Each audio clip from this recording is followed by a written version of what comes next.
So, students, coming to part 3.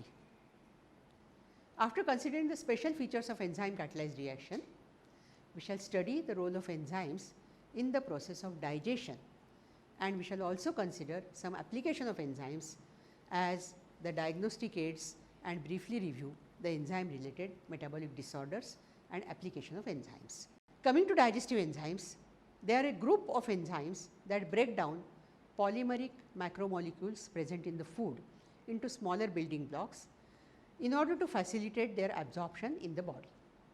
Digestive enzymes are found in the digestive tract of animals, including human beings, and in the traps of carnivorous plants which trap the insects and digest. They aid in the digestion of food which is trapped inside, and similarly they also help the digestion of the food inside the cells, especially in the lysosomes. Digestive enzymes are also produced by microorganisms. They are secreted outside the cell wall with the objective to derive low molecular weight nutrient molecules from the complex substrates. The role of digestive enzymes depends on the nature of enzyme. Proteases and peptidases split proteins into small peptides and amino acids. Lipases split fat into fatty acids and the glycerol molecule. Amylases split carbohydrates in such a way that the starch, sugar and the glucose is formed. Cellulases, which are not found in human system, they break down again the cellulose into glucose and oligosaccharides. Nucleases split nucleic acids into nucleotides. If we consider the digestion of food in human digestive system, the digestive enzymes or diverse specificities are secreted in the human digestive tract to achieve maximum breakdown and maximum utilization of the ingested food. The main sites of digestion are oral cavity, the stomach and the small intestine. The digestive enzymes are secreted by different exocrine glands, including salivary glands which are present in the oral cavity. They produce an alpha amylase enzyme called as ptyalin. Gastric mucosa in the stomach produces a proteolytic enzyme called as pepsin. Secretory cells in the pancreas secrete amylases, trypsin and chymotrypsin. Amylase acts on starch, whereas trypsin and chymotrypsin act on protein. It also produces lipase, which hydrolyzes fat. Mucosal cells in brush border of small intestine secrete oligo and disaccharidases for breakdown of oligosaccharides to simple sugars, and peptidases for hydrolysis of polypeptides to amino acids. Now, coming to some enzyme related metabolic disorders. As we have already seen, all metabolic reactions, including build-up of new tissues, removal of waste material, conversion of food to energy, everything is controlled by enzymes. Any disturbance in the synthesis or functioning of a particular enzyme will lead to metabolic abnormalities. Such situations may arise due to hereditary, and they are described as inherited metabolic disorders. Most people with inherited metabolic disorders have a defective gene that results in an enzyme deficiency.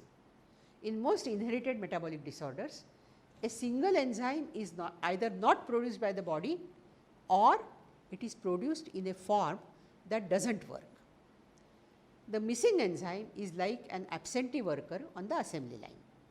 Depending on that enzyme's job, its absence means toxic chemicals may build up, or an essential product may not be produced, or an essential nutrient is not utilized. Galactosemia or lactose intolerance.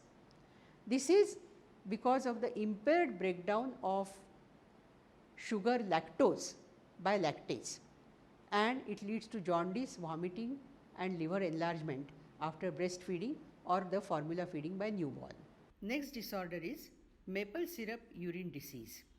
Deficiency of an enzyme called BCKD causes buildup of amino acids in the body. Nerve damage results and the urine smells like maple syrup. Phenylketonuria, PKU, deficiency of the enzyme PAH results in high levels of phenylalanine in the blood. Mental retardation results if the conditions are not recognized. The next in the order is glycogen storage diseases. Problems with sugar storage may lead to low blood sugar levels, muscle pain and weakness. Now coming to management of inherited metabolic disorders.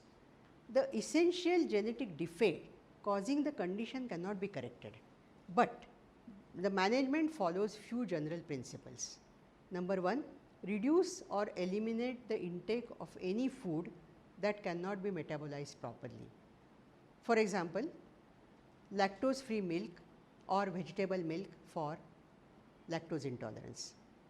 Second approach is replace the enzyme or other chemical that is missing or inactive in order to restore the metabolism as close to the normal as possible. The third approach, remove the toxic products of the metabolism that accumulate due to the metabolic disorders. The treatments may include such measures as special diets that eliminate certain nutrients, take enzyme replacement or other supplements that support metabolism, and treat the blood with chemicals to detoxify the dangerous metabolic byproducts. The enzymes also play important role in diagnosis, therapeutics and also in industry. Level of certain enzymes in the blood or serum are of diagnostic importance. For example, serum GOT, serum GPT ratio is an indicator of liver dysfunction, and serum lactic dehydrogenase pattern, that is serum LDH pattern, is an indicator in myocardial infarction. Then rapid diagnostic kits like glucometer, they are based on specific enzyme reactions and their display in the form of a color. Enzymes can also be used therapeutically as digestive aids. Enzymes find many important applications in industry, such as amylase is used for sizing in textile industry, papain is used in food industry as tenderizing agent for meat, and glucose isomerase is used in the production of high fructose corn syrup. Enzymes are also used in cosmetics and detergent sectors. So, students, we have so far learned about the function of enzymes, the mode of enzyme action, the role of enzymes in digestion, and also how the enzymes are of therapeutic importance and how these can be indicators of certain disorders. We have also seen the metabolic disorders arising due to the enzymes.